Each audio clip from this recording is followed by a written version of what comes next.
ሰላም እንደምናላችሁ ክቡራትና ክቡራን፣ በዛሬታችን በሳምንቱ ሲሸጡ የነበሩትን የተለያዩ የኤሌክትሪክ፣ የነዳጅ፣ የሃይብሪድ መኪኖች በሳምንት ሲሸጡበት የነበረው ዋጋ እንመለከታለን። ከምታስቡት በላይ ዋጋው በጣም ግልብጥብጥ ወጥቷል።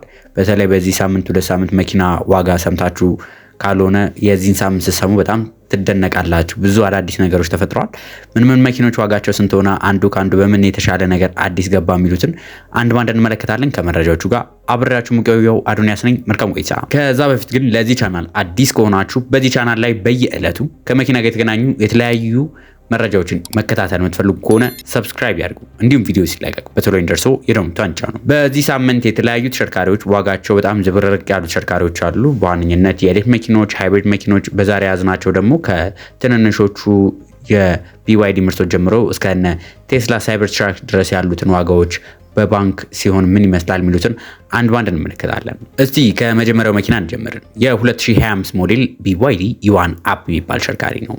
የተሽከርካሪ እንግዲህ በአንድ ጊዜ ቻርጅ 400 ኪሎ ሜትር ይጓዛል። በ45 ኪሎዋት አወር ሊቲየም አየን ፎስፌት ብሌድ ባትሪ ናቸው። መኪኖቹ በጣም ጥሩ የሚባል ጉልበት ያላቸው በ130 ኪሎዋቱ ሲሆን ከፍተኛ ጉልበት ያላቸው ናቸው። ከዛ ዝቅ ያለ ደግሞ በኢቱ ሞተር የገጠሙም አሉ ከተማችን ላይ። ከዚህ በተጨማሪ መኪኖቹ ስማርት ይሆናል፣ ስማርት ያልሆነ አለ፣ ቤዚክ ሞዴሎች ምንላቸው አሉ። በዚህ የመኪኖቹ ዋጋ ከፍተኛ ልዩነት ያላቸው አሉ።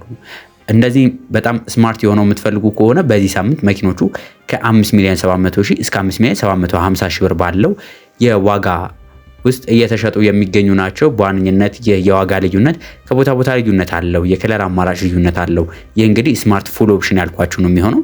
ከዚህ በተጨማሪ ግን ሰሩፍ የሌላቸው በሚሆኑበት ጊዜ እስከ 5,3 እስከ 5,4 የምታገኟቸው አማራጮችም እነዚህ መኪኖች ላይ ታገኛላችሁ ማለት ነው። ከዚህ በተጨማሪ ደግሞ ሌላ የBYD ፕሪሚየም የሆነ ብራንድ ላሳያችሁ። BYD ሌኦፓርድ 3 ኦል ዊል ድራይቭ አልትራ የሚባለው ማለት ነው። የተሽከርካሪ እንግዲህ ባለ ሁለት ሞተሩ የሚባል ነው። ከተማ ላይ ስትወጡ ባለ አንድ ሞተር፣ ባለ ሁለት ሞተር የሚባሉ አሉ። ባለ ሁለት ሞተሩ 422 የፈረስ ጉልበት ማመንጨት የሚችለው ነው። የተሽከርካሪ እንግዲህ በአንድ ጊዜ ቻርጅ 500 ኪሎ ሜትር መጓዝ ይችላል። ኦል ዊል ድራይቭ ሲስተም ያላቸው ናቸው። እነዚህ መኪኖች ከሌሎች የBYD ሞር ለየት የሚያደርጋቸው ነገር ኮምፈርት ላይ የተሻሉ ናቸው። አደጋ የመከላከል ብቃታቸውም ይበልጥ የተሻለ ነው። ለምን ካላችሁ ጋድስ አይ ኢንተሊጀንት ድራይቪንግ ሲስተም የተገጠመላቸው ስለሆኑ አዳፕቲቭ ክሩዝ ኮንትሮል ማለትም እግራችሁን ከነዳጅ ፔዳሉ አንስታችሁ ስፒዱን መጥኖ እንዲሄድ ከመስመር እንዳትወጡ አሲስት የሚያደርጋችሁ፣ ከኋላ ደግሞ ተሸፍኖ ያለ መኪና ካለ ተጠግቷችኋል ብሎ የሚያሳያችሁ፣ እንዲሁም ደግሞ እያሽከረከራችሁ ድንገት ሰው ቢገባባችሁ ራሱ ፍሬም መያዝ የሚችል። ከዚህ በተጨማሪ መንገድ ላይ እያሽከረከራችሁ ለምሳሌ የመንገዱ ትራፊክ ሳይን መኪናው በ50 ነው የሚሄደው ያለባችሁ የሚል ከሆነና ከ50 በላይ የሚያስቀጣችሁ ከሆነ ያንን ሪኮግናይዝ አድርጎ ዳሽቦርድ ላይ ይህ መንገድ በ50 ነው የሚሄደው ብሎ እንዲያበራላችሁ የሚያደርግ 360 ካሜራ ራሱን በራሱ ፓርክ የሚያደርግ ሲስተሞችን አካተው ይዘው ይቀርቡ ናቸው። ነገር ግን እነዚህን ፊቸሮች ይዘው በሚቀርብበት ጊዜ ዋጋው ከ8,200,000 ብር ጀምሮ ለገበያ ቀርበው የምናገኛቸው ከተማችን ላይ ቅንጡ ከሚባሉ መኪኖች መካከል አንዱ ናቸው።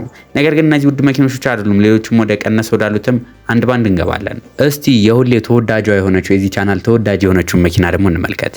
BYD E2 ተሽከርካሪ። BYD E2 ተሽከርካሪ እንግዲህ ከተማችን ላይ በብዛት የምናገኛቸው ናቸው። በከተማችን ላይ እንደምታውቁት በተለያዩ አማራጮች ቀርበዋል። በዋነኝነት መጀመሪያ አካባቢ በኦፕሽን ነበር። አሁን ግን በወራት ነው ገበያ ስትወጡ የምታገኟቸው። የ12ኛ ወር የሆነ ምርት በአንድ ጊዜ ቻርጅ 400 ኪሎ ሜትር የሚጓዘው ሌክዠሪ የሚባለው ትሪም ሌቭል እንግዲህ በዚህ ሳምንት ከተማችን ላይ ከ4,650,000 ብር እስከ 4,700,000 እና 4,750,000 ብር ሲጠሩ ቆይተዋል። ይህ እንግዲህ ከቦታ ቦታ ያለው ልዩነት ነው። የወራቶቹም ትንሽ ልዩነት አለው። 11ኛ ወር 12ኛ ወር በሚሆንበት ጊዜ መኪኖቹ ያላቸው ዋጋ ላይ ከፍተኛ ልዩነት አለው ማለት ነው። መኪኖቹ በዋጋ ልዩነት እንደዚህ በወራት የሚያደርጋቸው ምንድን ነው? የትኛውም የመኪና ሲመረስ ጀምሮ ነው እድሜው መቁጠር የሚጀምረው እንጂ እናንተ አስነሳችሁ በከም ስትሄዱ አይደለም። ስለዚህ ያንን ታሳቢ በማድረግ ብዙ ጊዜ የዋጋ ልዩነት የሚኖራቸው በተለይ እንደነ BYD ሴጉል E2 እንደዚህ ተፈላጊ የሆኑ ተሽከርካሪዎች በዋነኝነት በወራት ላይ የዋጋ ልዩነት ይኖራቸዋል። እነዚህ መኪኖችም እንደነገርኳችሁ ከ4,650,000 ብር እስከ 4,700,000 እንዲሁም 4,750,000 ብር ሲሸጡ የቆዩ ተሽከርካሪዎች ናቸው በዚሁ ሳምንት ማለት ነው። ወደ ቀጣዩ ተሽከርካሪ ደግሞ እንሂድ። የ2025 ሞዴል BYD ሌኦፓርድ 7። ይህ ተሽከርካሪ እንግዲህ አልትራ የሚባለው ነው። ይህ ተሽከርካሪ በጣም ከተማችን ላይ ካሉ የBYD ሌኦፓርድ ምርቶች መካከል ተወዳጁ ነው። ምክንያቱም መኪናው ፕለጊን ሃይብሪድ ነው። ቻርጅ አድርጋችሁትም መጓዝ ይችላል። እንዲሁም ደግሞ በኤሌክትሪክ ኃይልም ብቻ የመጓዝ አቅም አለው። የተገጠመለት በ1500 ሲሲ 4 ሲሊንደር ቱርቦ የተገጠመለት ኢንጂን ተገጥሞለታል። ከዚህ በተጨማሪ ደግሞ 2 የኤሌክትሪክ ሞተሮች ተገጥሞለታል። ጉልበቱ በጣም ሀሪፍ የሚባል 680 የፈረስ ጉልበት ማመንጨት ይችላል ማለት ነው። ይህም ተሽከርካሪ እንደነገርኳችሁ በጣም ሌጀሪ የሚባል መኪና ነው። 4 ዊል ድራይቭ ሲስተም ነው ያለው። እንደነገርኳችሁም ጋድስ አይ የሚባለው ሊዮፓርድ ላይ ቅድም እንደነገርኳችሁ ያሉትን ፊቸሮች በሙሉ ይበልጥ በተሻለ መልኩ ይዞ የቀረበ ነው። እነዚህ መኪኖችን በዚህ ሳምንት ከ13 ሚሊዮን 800 ሺህ ብር ጀምሮ ለገበያ ቀርቦ የምናገኛቸው እጅግ ቅንጡና ተወዳጅ ዘመናዊ መኪኖች መካከል አንዱ ናቸው። አንዳንዶቻችሁ ዋጋ እንዴት ነው እኔ ስጠይቅ እንደዚህ አልነበረም አሁን ተወዶ ነው ወይ የምትሉኝ ካላችሁ፣ አዎ ዋጋ በጣም እየተወደደ ነው ያለው በየጊዜው፣ በተለይ በዚህ 2 ሳምንት ውስጥ እየተወደደ ነው ያለው። እናንተ ግን የተሻለ ዋጋ እዚህ ቦታ እንደዚህ ገዝቻለሁ በዚህን ያህል ዋጋ አለ የምትሉ ካላችሁ ኮሜንት ላይ አስቀምጡ። ምክንያቱም እዚህ ቻናል ላይ ብዙ ጊዜ የሚመለከቱት የቻናላችን ቤተሰቦች መኪና መግዛት የሚፈልጉ መኪናቸው ሜንቴን ማድረግ የሚፈልጉ ሰዎች ናቸውና እነሱም እንዲጠቀሙ አድራሻውን ስልክ ቁጥራቸውን አስቀምጡላቸው። የተሻለ ዋጋም ካለ እኛም ንገሩን እዚሁ ላይ ፊቸር እንድናደርገው ማለት ነው። ሌላኛው ደግሞ BYD ሴላይን 06 DMI ተሽከርካሪ ነው። እነዚህ ፓይለት ፕላስ የሚባሉ ሞዴሎች ናቸው። የተሽከርካሪ እንግዲህ በ1500 ሲሲ 4 ሲሊንደር ፕለጊን ሃይብሪድ ተሽከርካሪ ነው። ይህም ማለት ሶንግ ፕላስ ሃይብሪድ ከነበረው ተሻሽሎ የመጣ ሞዴል ነው ማለት ነው። እነዚህ መኪኖች እንግዲህ ሃይብሪድ ናቸው ብያቸዋለሁ። ስለዚህ ትራንስሚሽናቸው ECVT ትራንስሚሽን ያላቸው፣ ፍሮንት ዊል ድራይቭ ናቸው። ኮምባይንድ ሬንጃቸው ማለትም በኤሌክትሪክ ኃይልም እንዲሁም ደግሞ በነዳጅም አንድ ላይ ሆኖ እስከ 1320 ኪሎ ሜትር የመጓዝ አቅም አላቸው። በኤሌክትሪክ ኃይል ብቻ ሲሆን ደግሞ 170 ኪሎ ሜትር የመጓዝ አቅም ያላቸው ተሽከርካሪዎች ናቸው። ለዚህ የሚያስችላቸው በ26 ኪሎዋት አወር ሊቲየም አየን ፎስፌት ባትሪ ነው። መኪኖቹ ጉልበታቸው በጣም ጥሩ የሚባል 218 የፈረስ ጉልበት ማመንጨት ይችላሉ። ያላቸው ፊቸሮችም እንደነ ሊዮፓርድ ባይሆንም ከነ ሶንግ ፕላስ የተሻለ ፊቸሮችን ይዘው ቀርበዋል። በዋነኝነት ፍሪጅ እዚህ መኪና ላይ ከሶንግ ፕላስ በተሻለ መልኩ ተገጥሞለት እናገኛቸዋለን። ፍሪጁ ማሞቅ ማቀዝቀዝም እንዲችል ተደርገው የተሰሩ ናቸው። በቅርቡ እነዚህ መኪኖች ላይ በአካል ተገኝተን ምንለቀው ሪቪው ይኖራል። እሱም መከታተል ትችላላችሁ። ነገር ግን እነዚህ መኪኖች የተሸጡበት ያለው ዋጋ ከ8 ሚሊዮን 800 ሺህ ብር እስከ 8 ሚሊዮን 900 ሺህ ብር ባለው በዚህ ሳምንት ሲሸጡ የቆዩ ተሽከርካሪዎች ናቸው ማለት ነው። ቻናሉ በBYD ስፖንሰር የተደረገ እንዳይመስል ብዙ ጊዜ BYD መኪኖች እናንተ ስለምትጠይቁ ነው የምናቀርበው። እስቲ ለየት ያለ መኪና ላሳያችሁ። የ2024 ሞዴል ቴስላ ሳይበር ትራክ ኦል ዊል ድራይቭ የሆነ ተሽከርካሪ። ቴስላ ሳይበር ትራክ እንግዲህ ከተማችን ላይ በጣት የሚቆጠሩ መኪኖች ናቸው ያሉት። ከነሱ መካከል አንዱ ለገበያ መጥቷል። እንግዲህ ዱዋል ሞተር ነው መኪናው። 600 የፈረስ ጉልበት ማመንጨት ይችላል። ባለ 123 ኪሎዋት አወር ሊቲየም አየን ፎስፌት ባትሪ አለው።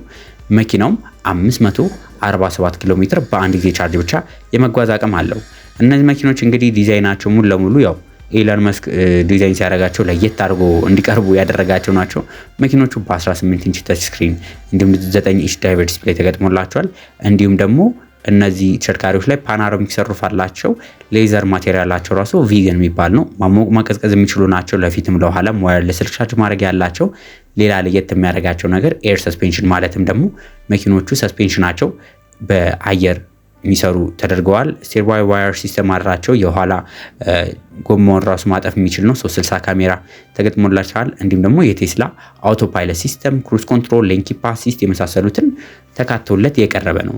ታዲያ የተሽከርካሪ ስንት ነው ይባሉ ካላችሁ 36 ሚሊዮን የኢትዮጵያ ብር እየተባለ ነው የሚገኘው። ይህን ተሽከርካሪ እንግዲህ ስታስቡት ከገበያ ላይ ካሉ ተሽከርካሪዎች የተሻለ ነው ወይስ እንዴት ይመስላችኋል? ሀሳብ አስተያየታችሁን እንግዲህ እስቲ ኮሜንት ላይ ጻፉልን ማለት ነው። እስቲ ሌላኛው ደግሞ ከተማችን ላይ በብዛት በተለይ ብዙ ባለሀብቶች እየገዙት ያሉት እንደ መዘነጫ የሆነ ተሽከርካሪ ብዙ ሰው የሚወደው ተሽከርካሪ ነው ማሳያቸው። አሁን ደግሞ የ2025 ሞዴል BYD ታንግ ኤል ኢቪ ሪል ዊል ድራይቭ የሆነ ተሽከርካሪ ነው። መኪናው እንግዲህ በጣም ዘመናዊ የሚባል ተሽከርካሪ ነው። 670 የፈረስ ጉልበት ማመንጨት ይችላል። የተሽከርካሪ እንግዲህ በአንድ ጊዜ ቻርጅ 670 ኪሎ ሜትር መጓዝ ይችላል። የተሽከርካሪ በጣም ዘመናዊ የሚባል ተሽከርካሪ ነው። አዳፕቲቭ ክሩዝ ኮንትሮል ቅድም ያልኳችሁ ቴስላው ላይ ያሉትን ፊቸሮች በሙሉ ይዞ የቀረበ የሚባል ይችላል። ይሄ በBYD መሆኑ ትንሽ ዲዛይን ላንጉጃቸው ልዩነት ስላለ የአሜሪካ ስታንዳርድ እና ለቻይና የሚያቀርቧቸው አንዳንድ ፊቸሮች ላይ ልዩነት ይኖራል እንጂ ምንም የቅንጦት ጥግ ቢባል ማካበድ የማይሆንለት ተሽከርካሪ ነው። የእነዚህ መኪኖችን በስንት ይሸጣሉ ካላችሁኝ ከ12 ሚሊዮን 700 ሺህ ብር ጀምሮ በዚህ ሳምንት ሲሸጡ የሚገኙ ተሽከርካሪዎች ናቸው ማለት ነው። ለዛሬ ይዤላችሁ የቀረብኩ መረጃ ይህን ይመስል ነበር። በቀጣይ ሌሎች መኪኖችንም ደግሞ ለማካተት እንሞክራለን። እንደዚህ አዳዲስ ሲገቡ እናካትታለን። እንዲሁም ደግሞ ዋጋቸው እንደዚህ አነጋጋሪ የሆኑ ዋጋ ያላቸውን ተሽከርካሪዎች ይዘላችሁ በመቅረብ ሳምንቱ እንዴት ሰነበተ፣ የኢትዮጵያ መኪና ማርኬት ምን ይመስላል የሚሉትን ከሞላ ጎደል ለመዳሰስ ሞክረናል። ትናንትና ያገለገሉ መኪኖችን፣ ዛሬ አዲስ መኪኖችን፣ ቀጣይ ደግሞ አዲስ የገቡ መኪኖችንም አንድ ባንድ ሪቪው እያደረግን ስለ መኪና መረጃ ይዘላችሁ ስለምንቀርብ ከመኪና ጋር የተገናኙ መረጃዎችን መከታተል የምትፈልጉ ከሆነ ዛሬ ሰብስክራይብ ባታረጉ ነገ ሰብስክራይብ ማድረጋችሁ አይቀርም። ሰብስክራይብ እያደረጋችሁ እንድቀጥሉ አደራ እንላለን። በቀጣይ ሌሎች ከመኪና ጋር በተገናኙ መረጃዎች እስከምንገናኝ ድረስ መልካም ሁሉ ተመኘው።